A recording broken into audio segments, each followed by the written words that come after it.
오늘 우리에게 주시는 하나님 말씀 마태복음 5장 3절서부터 12절에 있는 말씀입니다. 같이 함께 봉독하겠습니다. 함께 봉독할 때 주님의 음성을 들을 수 있길 바랍니다. 함께 봉독합니다. 마음이 가난한 사람은 복이 있다. 하늘나라가 그들의 것이다. 슬퍼하는 사람은 복이 있다. 하나님이 그들을 위로하실 것이다. 온유한 사람은 복이 있다. 그들이 땅을 차지할 것이다. 의에 줄이고 목마른 사람은 복이 있다.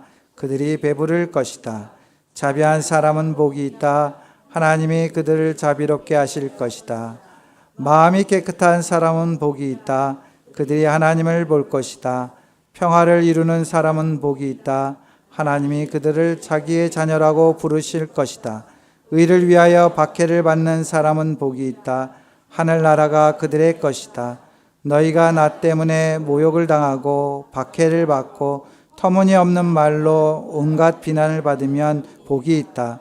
너희는 기뻐하고 즐거워하여라. 하늘에서 받을 너희의 상이 크기 때문이다. 너희보다 먼저 온 예언자들도 이와 같이 박해를 받았다. 이것은 주님의 말씀입니다. 아멘. 네, 오늘은 우리 김준현 목사님께서 말씀을 전해 주시겠습니다. 제가 설명을 안 드려도 잘 아시는 분이기 때문에 하시고, 오늘 제목은 온유한 자는 복이 있나니라는 제목으로 말씀을 전해 주실 때 많은 은혜가 있길 바랍니다. 할렐루야. 감사합니다. 아멘 소리가 좀 작아진 것 같은데요. 할렐루야. 예, 우리 팔당교회 성도님들 주님의 이름으로 축복합니다. 오랜만에 이 자리에서 이렇게 하나님 말씀 나눌 수 있게 되어서 하나님께 감사를 드리고요. 또 이렇게 말씀 나눌 수 있는 기회 주신 담임 목사님과 우리 성도님들께 감사를 드립니다. 주중에 목사님께서 설교 부탁 말씀하셔서 무슨 일이 있으신가, 또 장례가 나셨나, 무슨 일이 있으시냐 하셨더니 뭐 특별한 일은 없고 진작에 뭐 이런 자리에 이렇게 한번 있었으면 하셔서 뭐 이렇게 이제 말씀드렸다고, 그동안 이제 뭐 갖지 못해서 이럴 수 있는 기회 갖지 못해서 이렇게 부탁하시게, 저도 뭐 이렇게 크게 사양은 못하고 그냥 여러분들 이렇게 뵙는 기쁨 마다하지 않고 또 기대하면서 이 자리에 섰습니다. 그냥 요즘 이렇게 벌써 11시 46분. 보통 예배 12시 한 조금 넘으시면 끝나시죠? 예. 그냥 미리 이제 다 이렇게 경고를 좀 해놓고 좀 요즘 떨어져서 이렇게 팔당교회 생각하면, 그냥 팔당교회 이렇게 생각하면은 좀 평안한 마음이 듭니다. 이렇게 교회가 이렇게 편안한 마음이 느껴져요. 이렇게 교회 생각하면은 우리 팔당교회 평안하다, 편안하다 이런 마음이 느껴집니다. 특별히 우리 손 목사님 오셔서 교회가 더욱 평안한 교회가 되어가는 것 같아서 정말 감사한 마음입니다. 목사님만 보아도 그냥 마음이 제가 좀 평안해지는 것 같아요. 이 목사님. 그래서 딱 고향 가면은 딱 고향에 계시는 목사님 같은 느낌이 듭니다. 우리 목사님 같은 느낌이 딱 듭니다. 우리 손 목사님 뵈면 하여튼 고향 가면은 그 고향에 항상 계시는 우리 목사님, 그런 이미지, 그런 마음이라서 제가 항상 우리 손 목사님 뵈면 평안한 마음이 듭니다. 주일 저녁에 우리 아이들이 이제 교회 갔다 오면, 이제 팔당교회 갔다 오면, 야, 잘 예배 드리고 왔냐? 뭐 교회 특별한 일은 없으시냐? 이렇게 제가 이제 물으면 아이들 이렇게 대답을 합니다. 이런저런 대답하고, 그때 이제 평안함이 느껴집니다. 옛날에는 뭐 지훈이 왔냐? 지훈이 왔다 그러고, 이제 뭐 그다가 유민이 왔냐도 유민이 요새 안 보이고, 경민이 요새 또 보인다 그러더니 어떻게 된 거냐, 효원아. 그래서 애들 이제 좀 물어보고 누구 왔냐, 뭐 이제 물으면 뭐 왔다고 이제 애들이 이제 얘기. 지훈이 딱 오면서 우리 선한이가 신기하대. 지훈이 누나 계속 나오는 거 엄청 신기하다고. 자기가 팔당교회 와가지고 저렇게 꾸준히 부모님도 없이 나오는 사람은 처음 봤다고 막 하면서 엄청 신기했는데 벌써 5년이 이렇게 지나서 있습니다. 우리 지훈이가 그냥 1학년 때 5년 전에 자기 현이 안다고, 그래서 너 현이 알아? 해가지고 중학교 때 같은 반이었다고 막, 그래서 너 오늘 팔당교회 나와야 되겠다. 순종해가지고 팔당교회 나왔는데 현이 옆에서 이렇게 예배를 드리고 있습니다. 엄청 신기합니다. 저도 하나님 은혜가 감사합니다. 그래서 아이들 대답 평안함이 느껴지는데, 뭐 예배도 좋고 아이들 말하면 말씀 은혜도 있고, 또 무엇보다도 예배가 딱 12시 조금 넘으면 시간 맞춰 끝나는 것에 아주 은혜를 더 받는 것 같더라고요. 그런 말이 있죠. 은혜 못 받는 것은 용서할 수 있지만 설교가 긴 것은 용서를 못한다. 뭐 이런 말이 있는데 저와 홍 목사님 때는 정말 용서받지 못할 일들이 많았던 것 같습니다. 오늘은 모르겠습니다. 또 용서 받을 수 있을지 없을지 모르겠는데 그냥 오늘은 뭐 또 날이면 날마다 오는 게 아니니까 제가 여러분들 이해하시고 들으시면 좋겠습니다. 제가 아이들한테 이렇게 이게 가끔 이렇게 떠보는 식으로 뭐 또 진심반동담만 이제 엄마 아빠랑 이제 좀 같이 좀 예배 드려야 되지 않겠냐 뭐 이제 이렇게 살짝 그동안은 뭐 저도 4년 동안 사역을 이렇게 바깥에서 하느라고 뭐 그럴 기회가 없어서 이제 올해 좀 이제 저도 좀 쉬고 또 함께 가족들이랑 예배 드리는 것이 어떨까 이런 마음도 들어서 그렇게 좀 떠보기도 하는데 뭐 선한이는 자기는 군대 가기 전까지는 아마 팔당교에 있어. 그래서 의인이가 살짝 넘어올 것 같아가지고서 의인이한테도 좀 떠보면서 이제 가끔 이제 그래도 이제 엄마 아빠랑 이제 좀 같이 좀 예배드려. 그러니까 의인이가 또 자기는 팔당교에 헌신해야 된대. 그래서 제가 이상해요. 애들이 벌써 팔당교에서 담임 목사님이 3번째인데 애들이. 그래서 이게 목사님 영향인가 물론 이제 그 팔당교회 밥이 약간 좀 중독성이 있어가지고서 그래서 제가 이상하게 생각이 되는 거예요. 우리 전사님과 우리 권사님이 밥에다가 무슨 약을 타나 뭐 이렇게 애들이 왜 이렇게 팔당교회를 빠져나오질 못하고서 이렇게 중독성이 있는 것 같은 느낌이 듭니다. 여러분들 저를 얼마나 잘 기억하고 이제 잊어버리셨는지 이렇게 좀 테스트 딱 한번 하려고 하는데 우리 김 권사님 또 긴장하시네. 또 긴장 타시는데. 자, 1부터 10까지 숫자가 있는데 제가 가장 좋아하는 숫자가 팔당교회 오면서부터 가장 좋아하는 숫자가 무슨 숫자일까요? 8자. 그래서 아직 그 이메일 주소가 제가 예전부터 10년 전서부터 쓰던 이메일 주소가 팔당88. 근데 아직도 바꾸는 것도 귀찮고 해가지고서 아직도 그냥 그대로 팔당88 쓰고 있고요. 전화번호도 팔당구원 해가지고서 8091 팔당구원 그냥 그대로 쓰고 있고 또 자동차 중고를 한 1년 전에 샀는데 번호판을 제가 고른 게 아닌데 번호판이 왔는데 보니까 우리 사모님 88하라고 3588 그래서 우리 사모님께서 항상 88하신 것 같아요. 그래서 요즘 중고 하다 보니 중고로 제가 핸드폰을 얼마 전에 핸드폰이 그 차에 밟혀가지고 깨져가지고 중고로 핸드폰을 샀는데 기종도 거의 사람들은 안 쓰는 Q8, LG Q8이라는 핸드폰을 쓰고 있고요. 너무 제가 팔자를 좋아해서 그래서 하여튼간에 제가 걷는 걸음도 무슨 걸음? 팔자 걸음. 아시는 분들은 아시죠? 팔자 걸음. 우리 송 권사님이 너무 잘하시는 거예요. 제 뒷모습을 많이 관찰하시고 팔자 걸음. 그래서 이렇게 하나님께서 이게 너무 내가 팔자를 좋아하니까 팔당교회 목회도 딱 8년만 시키신 것 같습니다.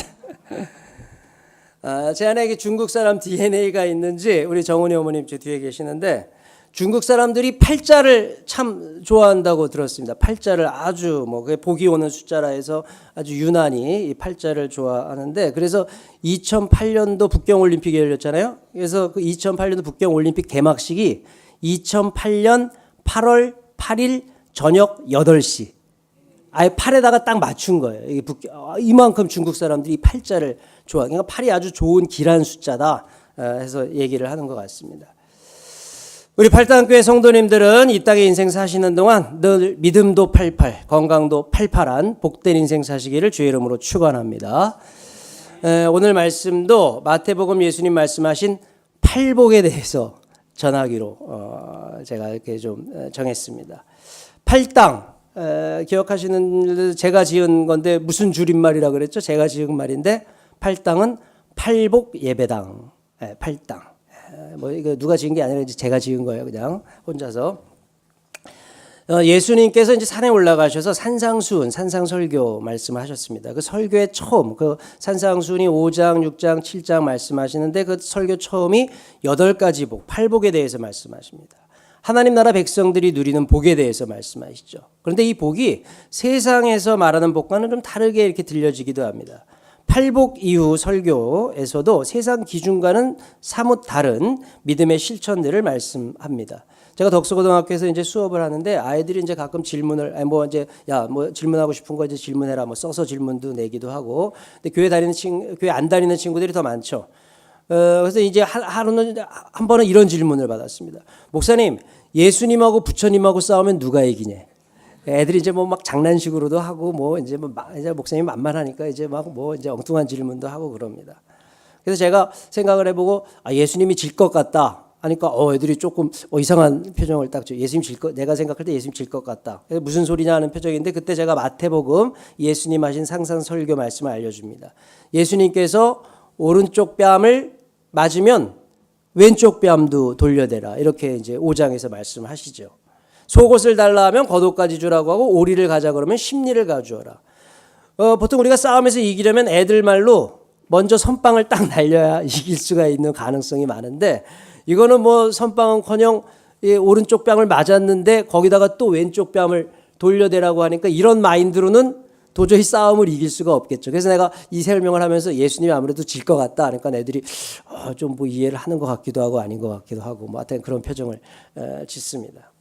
제가 중학교 1학년 때 진지하게 좀 신약성경 읽어봐야겠다고 하면서 이제 교회에서 주일학교 졸업 선물로 준 신약성경을 펼쳐서 읽었는데 그 5장에서 이 오른쪽 뺨 이야기 또 원수사랑 이야기가 나오는데 어린 마음에도 좀 이상한 마음이 들었습니다. 뭐야 진짜 이렇게 만약에 이렇게 실천을 하면 이거 좀 바보 취급받는 거 아니야? 그러면서 이상한 마음이 들었지만 그래도 쭉 읽어 나갔는데 이런 계속 비슷한 마인드가 계속 나오는 거예요. 남에게 대접받고자 하면은 그 대접받고 싶은 대로 네가 먼저 남을 대접하여라. 예물을 드리려다가 형제와 싸운 일이 있으면 먼저 화해하고 와서 하나님께 예물을 드려라. 쭉 읽다 보니까 처음에는 그 말씀이 뭐 이거 뭐야 이거 바보 아니야? 뭐 이러면 바보 취급받는 거 아니야? 이런 생각이 들다가 쭉 읽어가다 보니까 좀 멋있다는 생각이 드는 거예요. 진짜 이렇게 살면 좀 간지가 날 것 같아. 예전에는 그때는 뭐 간지라는 말을 쓰지 않았지만은 뭐 하여튼 그런 이렇게 살면 좀 조금 멋있을 것 같아. 그런 마음이 딱 드는 거예요. 그때부터 조금 이렇게 믿음의 중학교 1학년 때였는데 그때부터 조금 이렇게 믿음의 씨앗이 좀 더 이렇게 자라난 것 같은 생각이 듭니다. 이 팔복 이런 마인드로 이루어진 산상설교 첫머리에 나오는 선포입니다. 세상과는 다르지만 이런 마인드로 살면 하나님이 주시는 복을 누리며 살 수 있다는 말씀입니다. 가난한 사람은 복이 있다. 슬퍼하는 사람이 복이 있다. 온유한 사람이 복이 있다고 합니다. 의에 줄이고 목마른 사람이 복이 있다. 자비한 사람이 복이 있다. 마음이 깨끗한 사람이 복이 있다. 평화를 이루는 사람이 복이 있다. 의를 위하여 박해를 받는 사람이 복이 있다. 오늘은 특별히 팔복 중에서 가난한 마음, 온유한 마음이 주는 복에 대해서 함께 말씀 나누려고 합니다. 먼저 지난 월요일 제게 있었던 일 하나 오늘 말씀 주제와 관련이 있어서 소개를 합니다. 우리 아들 이제 큰 아들 선환이와 제가 이제 요새 겨울 방학이라서 저도 방학이고 우리 아들도 이제 방학이고 그래도 요즘 집에서 같이 생활을 많이 하는데요. 선환이 이제 집에 있으면서도 나름대로 바쁩니다. 이제 새학기 준비도 하고 또 뭐 군대 가는 거 이제 준비도 해서 의경 시험도 좀 뭐 볼 준비도 하고 뭐 하면서 하여튼 이런저런 준비들을 이제 1학기만 마치고 이제 군대 갈 계획을 잡고 있는데요. 이제 제일 이제 다음 이제 2학년 1학기가 되는데 제일 중요한 게 이제 어디서 또 생활을 해야 되는가 이런 건데 그래서 이제 나름대로 또 성적도 잘 나와서 이제 기숙사 신청을 해서 이제 기숙사 신청이 이제 되었어요. 그래서 지난 1년 동안 기숙사에 있었는데 이번에는 이제 서울에서도 수업이 하루 있어서 용인에는 이제 한 3일 정도 가면 되고 하는데 그러다 보니까 이제 한 기숙사에서 한 이틀이나 3일 정도밖에는 잠을 안 자, 2, 3일만 자도 되는 것 같은데 기숙사에 있는 게 좀 아까운 거죠. 그래서 그런지 통학을 했으면 하는데 뭐 아침에는 셔틀버스가 우리 양정이나 요 하남에서 한 40분이면 가니까 버스가 그래서 뭐 아침에는 뭐 갈만한데 저녁 때 이틀은 동아리 자기 모임도 있고 뭐 이런 모임 있어 밤 9시 10시 끝나는데 오려면 이게 3시간 정도 이렇게 그냥 대중 셔틀버스가 아닌 걸로 오려면은 한 3시간 넘게 뭐 이렇게 양평까지 오려면 이렇게 잠실까지 돌아서 이렇게 뭐 하여튼 아주 복잡합니다. 그러니까 이제 올 수가 없는 거죠.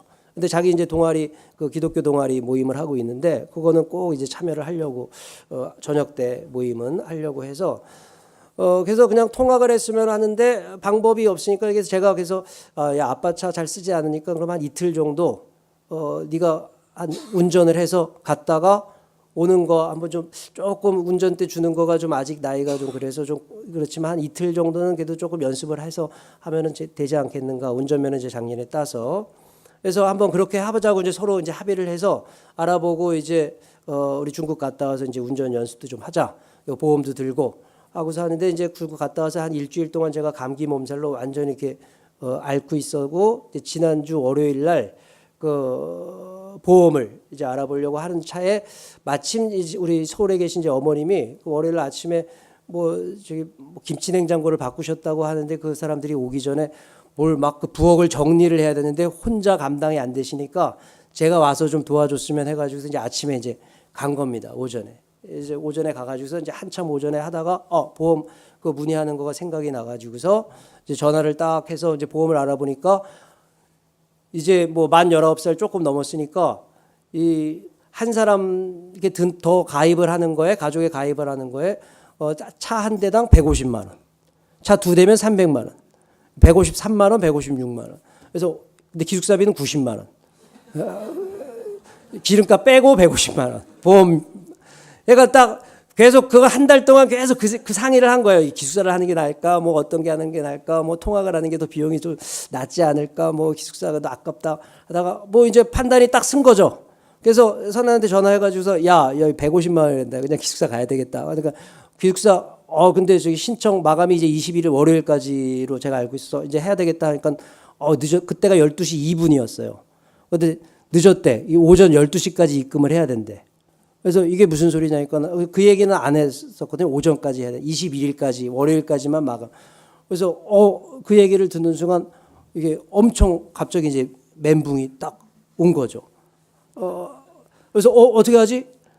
근데 이제 보니까는 절대 시간 넘어가면은 뭐 자동으로 전산 처리가 되기 때문에 자동 탈락이 되는 거예요. 이게 무슨 뭐 봐주고 말고 할 것도 없고 그냥 자동 전산으로 탈락 처리. 그러니까 갑자기 그때부터 이제 막 이게 뭐 어머님 막 냉장고 이거는 막 지금 이거는 둘째 치고 막 하면서 1시간 동안 이제 멘붕이 딱 와가지고서 전화를 하니까 전화도 안 받아요. 학교에 이제 뭐 점심 시간인지 하면서 어떡하지? 막 이렇게 이제 걱정을 하고 그러면서 이제 뭐 이런저런 막 생각이 든 겁니다. 와 하필 또 어머님은 또 이 월요일 날 막 그 김치 요때 딱 불러가서 오전에 정신없이 그 일 하다가 조금만 제가 일찍 보험 문의를 1시간만 일찍 했어도 문제가 전혀 없었는데 그래서 막 어머님에 대한 막 이렇게 좀 언짢은 마음도 생기고 그다음에 김선아는 이건 또 이렇게 좀 이게 오전까지라고 분명히 딱 못 박아서 얘기를 했으면은 내가 이러질 않았을 텐데 근데 뭐 얘는 뭐 거의 기숙사는 이제 우리는 서로 접은 걸로 하고 이제 그냥 통학을 하는 걸로 했기 때문에 뭐 전혀 얘가 괜히 막 그런 생각이 들고 또 이거를 알면은 또 우리 아내가 이제 이거를 알면은 또 이게 좋은 소리는 둘 다 똑똑한 척하더니 결국은 이렇게 둘이 엄청 똑똑한 척하거든요. 그래서 막 실수를 거의 우리 선혜도 거의 실수를 안 하는 스타일이고 뭐 그래서 둘이 똑똑한 척하더니 그냥 뭐 결국은 이렇게 그래서 이거 자취방을 이제 만들어야 되나 이게 돈 좀 아끼려다가 이제 더 이게 커진 거예요 이제. 그래서 자취방을 알아봐야 되나 아니면 그냥 내가 이틀 저녁 때 가서 데리고 와야 되나 아침에는 셔틀버스 타고 하여튼 이런저런 궁리를 막 하는 중에 그러면서 딱 있으니까는 제가 예민하면은 가뜩이나 화장실을 자주 가는데 예민하면 더 화장실을 자주 가는데 이제 막 1시간 한 40분 안에 화장실을 몇 번 왔다 갔다 하니까 저희 어머님이 무슨 탈났냐 그래서 아니에요 하면서 딱 가서 밖에서 막 누워서 막 이궁리 저궁리 하다가 그래 내가 기도를 안 했구나 그래서 기도를 해야지 하고서 딱 무릎을 꿇고 간절히 이제 무릎을 꿇고 하나님 이게 길이 없습니다. 이게 이제 길이 또 완전히 막히다. 무슨 또 길을 주시려고 또 이런 갑자기 이게 이런 일이 있습니까? 하면서 간절히 이제 기도를 하고서 다시 이렇게 핸드폰을 켜고 이제 그 사이트에 들어가서 쭉 보니까는 역시 경고문에 빨간색으로 시간 연장 절대 불가 입금 못하면 이제 뭐 탈락입니다. 하면서 다음 순서로 넘어가는 예비 순서로 넘어가는 거예요. 예비 신청자들한테. 그래도 전화를 이제 또 해봤어요. 이제 계속 전화가 안 돼서 12시 59분에 1분 전에 딱 하니까는 점심 먹고 오셨는지 전화를 받으셔요. 그래서 학생 부모인데 오전에 뭐 하다가 깜빡 잊고서 입금을 못했다 하니까 그거 자동으로 이게 탈락 처리가 됩니다. 하더니 조금 있더니 지금 10분 연장을 지금 해놓은 상태니까 그러면 빨리 지금 입금을 하시라는 거예요. 그래서 저 때문에 그런 말을 한 건지 하여튼 10분 연장이 된 건지 그래서 그냥 또 이 핸드폰으로는 50만 원 한도가 돼서 안 되고, 그래서 그냥 국민은행 찾아가지고서 막 뛰어가지고서 거기서 그냥 딱 입금을 하니까 1시 5분에 입금을 딱 하고 왔죠. 예. 그래서 그 얘기를 이제 요거 이제 말씀과 관련돼서 여러분들 벌써 12시 4분이네요. 아직 말씀은 이제 할 게 많은데. 예. 그리고 그날 저녁에 이제 하나님 말씀을 이렇게 제가 이제 그날 성경 공부를 해야 되는 그 본문 말씀을 이제 공부를 하는데, 그 본문이 바로 오늘 읽은 마태복음 5장 말씀이 그날 제가 이제 묵상하고 공부해야 되는 본문 말씀이었습니다. 그런데 이 제가 그 말씀을 묵상하면서 그날 오후에 그런 일이 있어서 그런지 이 말씀이 더 잘 이해가 되었습니다. 마음이 가난한 자는 복이 있다. 온유한 자는 복이 있다. 근데 제가 말씀 공부하는 책에 그 마음이 가난한 자는 복이 있다라는 것을 이렇게 설명합니다. 근데 그 설명이 제가 마음이 그런 마음으로 오후에 그런 일이 겪고 나서 그 말씀을 이렇게 공부하다 보니까 그 말씀이 저한테 더 와닿았어요. 그 공부하는 책에 이렇게 설명이 되었습니다. 한번 잘 들어보시길 바랍니다. 마음이 가난한 상태는 고통을 겪는 자들의 낮아진 모습, 자신을 낮추는 겸손의 태도를 의미한다. 이들은 마음이 파산한 상태에서 하나님 앞에 서서 겸손하게 오직 주의 도움에만 의존한다. 땅의 관점에서는 부와 지식, 학벌, 권력과 같은 것을 가지면 복된 사람으로 사회가 평가한다. 그러나 어떤 일로 마음이 무너진 상태에서 겸손히 하늘 아버지께 의존하는 사람은 복되다. 하늘나라가 아들을 통해 왔고 이 나라는 겸손한 자들의 것이기 때문에 이들은 하늘나라를 얻는다. 여러분, 제가 뭐 그냥 하루 있었던 일들 예는 어떻게 보면 약한 예죠. 뭐 아들 기숙사 정도 뭐 그런 예. 뭐 여러분들 무슨 뭐 지금 집이 넘어가는 상황도 아니고 사업이 부도가 나는 상황도 아니고, 여러분들은 뭐 살아오면서 이거보다 뭐 이거와 비교할 수도 없는 더 이 멘붕이 오는 상황들을 뭐 수많은 그 골짜기들을 겪어 오셨을 겁니다. 아마 여러분들의 상황에 비추어서 그냥 이 말씀을 좀 잘 이해하고 적용하시면 좋겠습니다. 온유한 사람은 복이 있다 말씀하시는데, 여기서 온유도 이 가난한 상태와 비슷합니다. 여러분, 이 팔복에서는 앞에 네 가지는 하나님과의 관계, 또 뒤에 네 가지 복은 이웃과의 관계에 대해서 말씀하는데, 이 온유한 사람이란 그저 그냥 유순한 성품, 온유한 성품, 그런 성품을 말한다기보단 하나님에 대해서 겸손한 낮은 자세를 가진 사람을 말합니다. 온유한 자들이 땅을 얻게 된다는 말씀의 배경이 되는 구약 말씀인데, 이게 시편 37편 말씀입니다. 여러분들 성경은 어떤 성경, 뭐 이렇게 그냥 우리 세번역 성경 갖고 계신가요? 세번역 성경, 우리 시편 37편, 우리 시편 37편 혹시 성경 이렇게 펴실 수 있는 분들은 한번 보시면 좋겠는데요. 37편 11절에 이렇게 말씀하고 있습니다. 겸손한 사람들이 오히려 땅을 차지할 것이며 그들이 크게 기뻐하면서 평화를 누릴 것이다. 이게 개역개정판 성경에서는 바로 이렇게 표현되어 있죠. 온유한 자들은 땅을 차지하며 풍성한 화평으로 즐거워하리로다. 자, 시편 30편 11절 겸손한 사람, 온유한 사람 다 같은 뜻으로 이제 번역만 좀 다르게 쓰였는데, 이 시편 37편 상황은 악인들은 잘 되고 있는데 하나님을 믿는 자의 상황은 지금 아주 안 좋은 상황에 있음을 말씀하고 있습니다. 지금 상황이 안 좋을 때 하나님을 믿는 자는 과연 어떻게 해야 하는가? 그래서 이 37편의 1절에서도 이렇게 말씀하고 있죠. 악한 자들이 잘 된다고 해서 속상해하지 말며 불의한 자들이 잘 산다고 해서 시세워하지 말아라. 그들은 풀처럼 빨리 시들고 푸성기처럼 사그라지고 만다. 자, 지금 믿는 자가 지금 안 좋은 상황에 처해 있는데, 어떻게 그럼 이 안 좋은 상황에 있을 때 어떻게 해야 되는가? 37편 3절에 주님만 의지하고 선을 행하여라. 이 땅에 사는 동안 성실히 살아라. 4절 말씀에 기쁨은 오직 주님에게서 찾아라. 주님께서 내 마음의 소원을 들어주신다. 5절에 내 갈 길을 주님께 맡기고 주님만 의지하여라. 주님께서 이루어 주실 것이다. 7절 말씀엔 잠잠히 주님을 바라고 주님만을 애타게 찾아라. 8절에 노여움을 버려라. 격분을 가라앉혀라. 불평하지 말아라.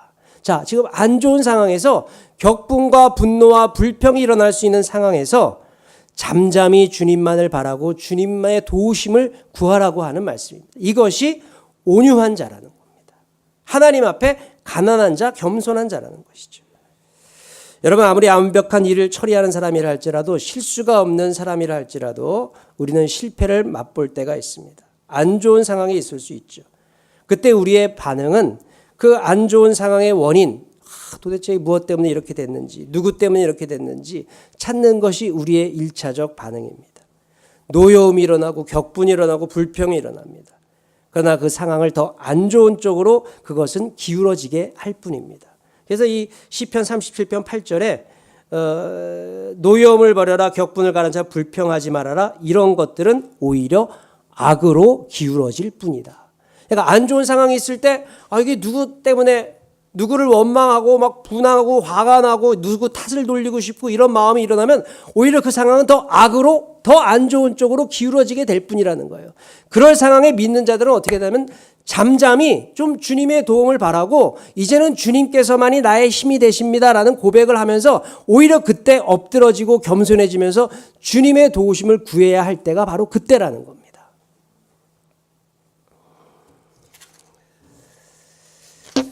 민수기 12장 3절에는 모세를 이렇게 소개하고 있습니다. 우리 모세, 출애굽의 모세를 이렇게 소개합니다. 모세로 말하자면 땅 위에 사는 모든 사람 가운데서 가장 겸손한 사람이다. 이게 이제 개정판, 개역개정판 성경에선 이 사람 모세는 온유함이 지면보다 모든 사람보다 더하더라. 그러니까 이 모세가 이 세상에 누구보다도 겸손한 사람, 온유한 사람이라는 거예요.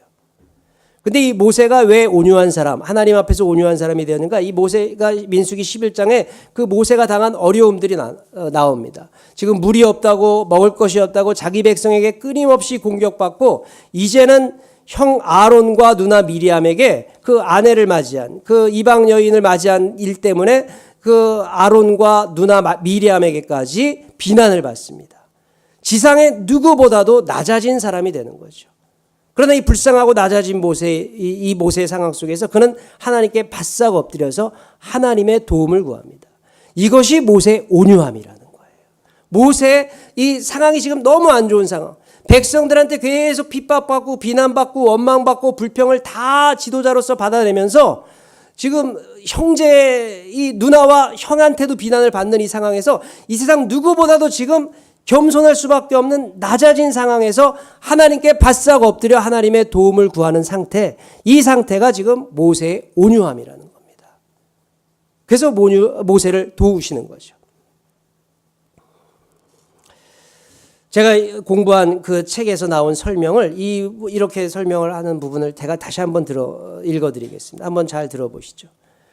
이런 온유한 사람은 원하는 때에 원하는 방식으로 결과가 나오지 않더라도, 또 주변 여건이 자신의 기대와 다르다고 해도 하나님 앞에서 겸손히 인내하며 하나님의 간섭과 섭리에 인생을 맡긴다.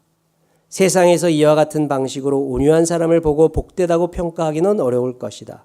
그러나 하나님 앞에서 온유하게 인생을 맡기는 사람은 약속을 얻게 될 것이다.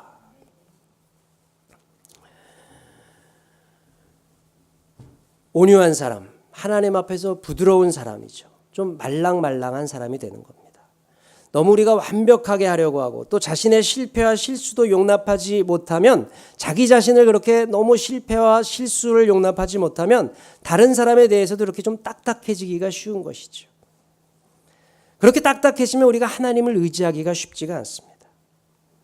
상황이 안 좋을 때 분과 불평과 그 원인, 왜 이 안 좋은 원인을 누군가로부터 찾으려고 하기보다는 잠잠히 그냥 하나님께 좀 엎드리고, 하나님 나를 또 이렇게 겸손케 하시는군요. 주님만 의지하게 하시는군요. 주님을 만날 수 있는 오히려 기회로 여기고 주님을 새롭게 만나는 온유한 사람들, 그런 사람들이 되실 수 있기를 바랍니다.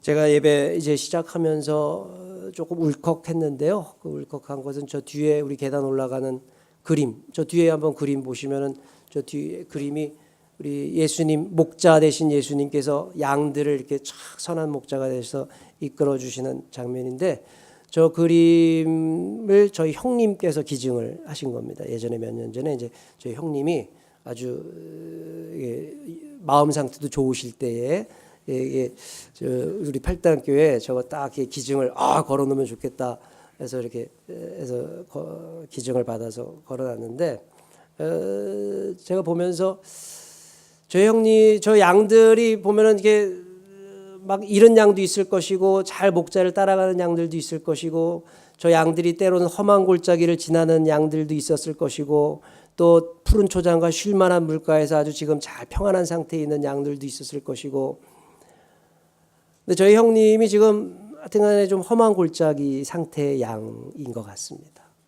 험한 골짜기에 있는 것 같아요. 그러면서 이제 저 그림을 보면서 우리 형님 위해서 정말 이렇게 간절히 기도해야 되겠다.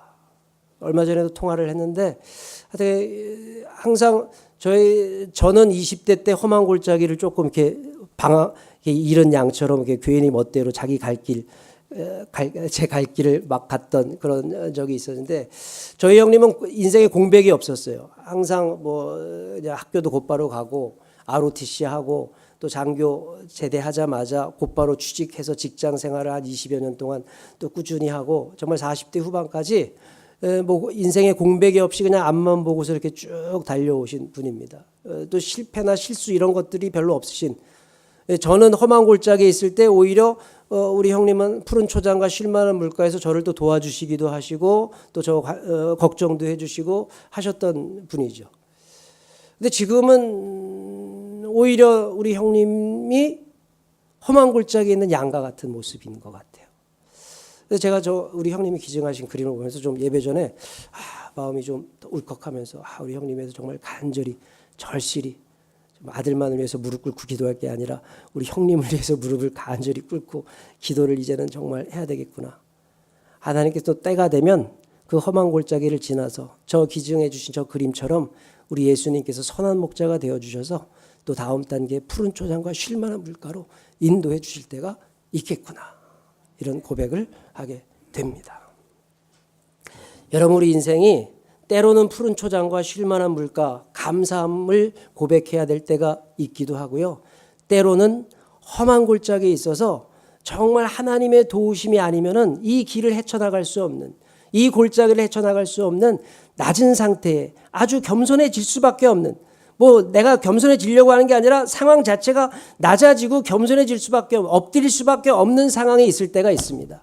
그 상황에 있을 때 우리가 더 안 좋은 쪽으로 이 상황을 만들면 안 되는 거죠. 불평하고 원망하고 이건 누구 때문이야? 왜 하필 우리 어머님은 김치냉장고를 월요일 오전에 그걸 오고 계신다 그래서 나를 그 오전에 바쁠 때 그래서 마감 시간을 2분 지나가게 하셨을까? 막 혼자 그 생각을 하니까는 뭐 별별 생각이 다 나는 거예요, 그냥. 근데 그 상황에 우리를 낮게 하시고 하실 때에 우리가 해야 될 것은 잠잠히 이제는 하나님밖에 나를 도우실 수 있는 분이 없습니다. 고백하고 하나님의 도움을 구해야 하는 것이죠. 시간이 지났지만 우리 사진 한 장 보시고 요거 그래도 그냥 이제 언제 또 말씀 여러분들에게 전할 수 있는 기회가 있을까 해서 그냥 좀 시간 지났지만 한번 좀 말씀. 우리 저기 맨 왼쪽에 있는 친구가 우영이라고 하는 제 제자. 여러분들 기억하실지 모르겠어요. 우리 팔당교회 예전에 우리 뭐 심영희 집사님 잘 아시죠? 우리 성광수 집사님.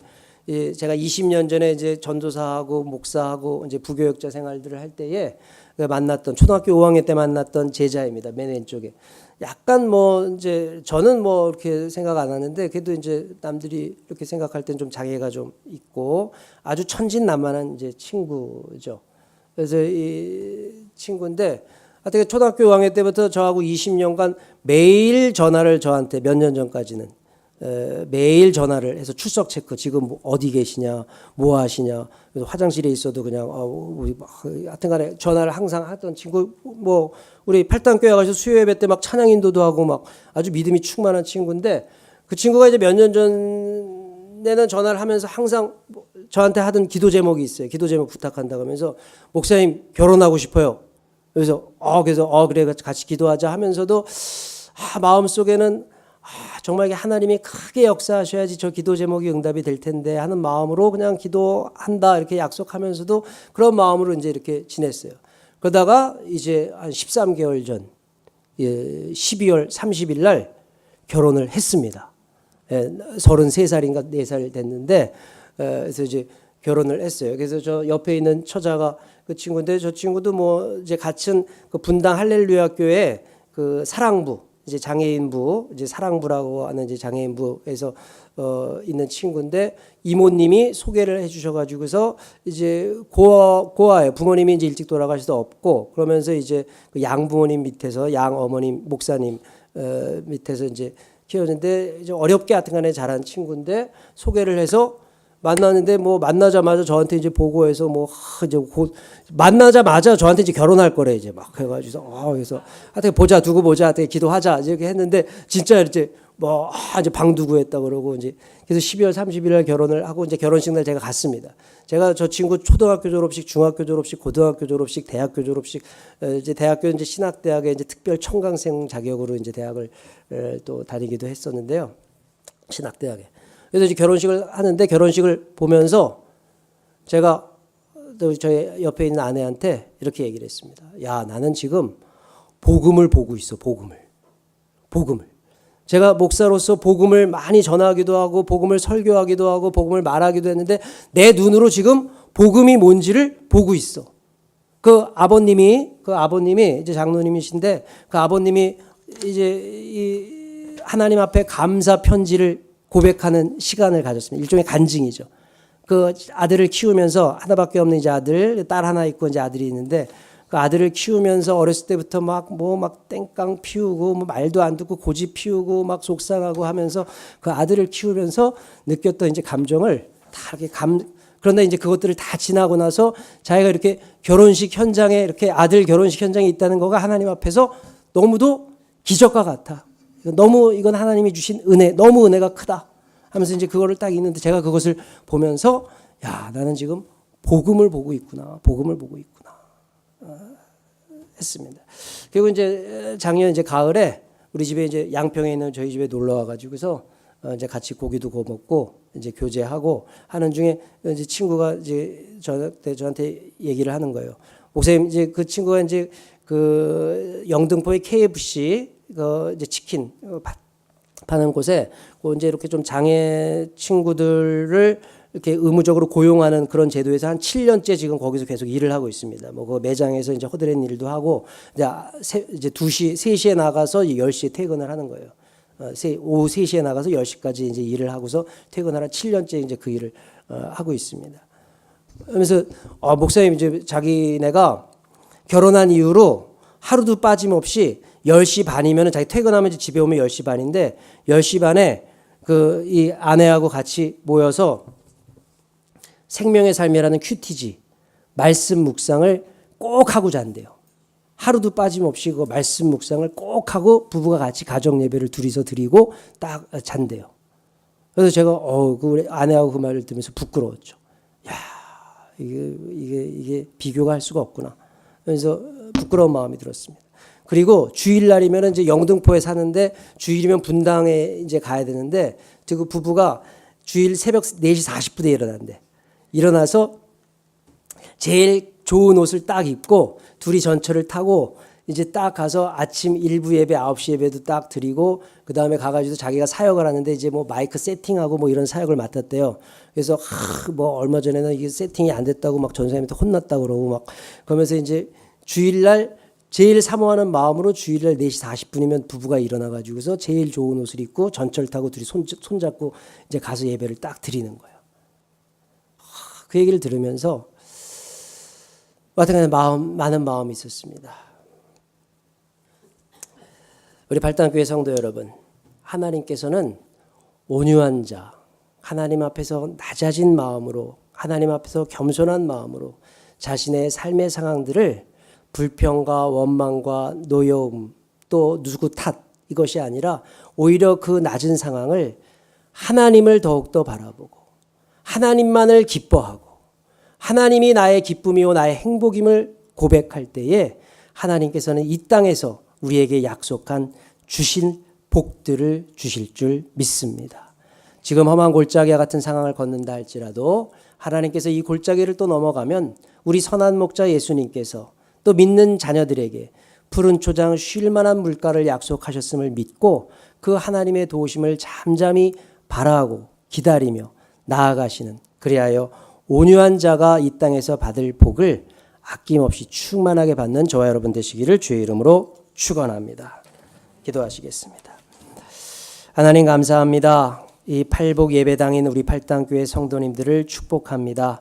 하나님 이곳에서 함께 모여 우리가 예배 드릴 때에 정말 하나님의 복이 이곳에 함께하여 주시고, 또 하나님 낮은 자 겸손한 자에게 주시는, 온유한 자에게 주시는 복들이 우리 각 가정마다 있게 하여 주셔서 지금 삶의 상황이 하나님의 도움만을 바라봐야 되고, 또 하나님께서 길을 열어주셔야 되고, 또 하나님 아니면은 이 길을 헤쳐나갈 수 없는 정말 당황스러운 상황에 있는 우리 성도들이 있다면 하나님 도움 구하고 바짝 엎드려 또 하나님께 간절히 구하는 가운데 하나님의 복을 받는 우리 모든 팔당교회 성도님들 되게 하여 주시옵소서. 우리 팔당교회 손목사님 또 이렇게 사역하실 때에 늘 평안함의 복으로 함께하여 주시니 감사를 드립니다. 우리 또 담임 목사님과 함께 우리 성도들이 정말 합심하여서 이 교회가 평안한 교회, 하나님의 복이 임하는 교회, 주님의 팔복이 아니라 수많은 복들이 함께 하시는 교회로 정말 주님 앞에 아름답게 봉헌되어져 가는 우리 팔당교회가 되게 하여 주시옵소서. 하나님 감사드리오며 모든 말씀 우리 주 예수님의 이름으로 기도드립니다. 아멘.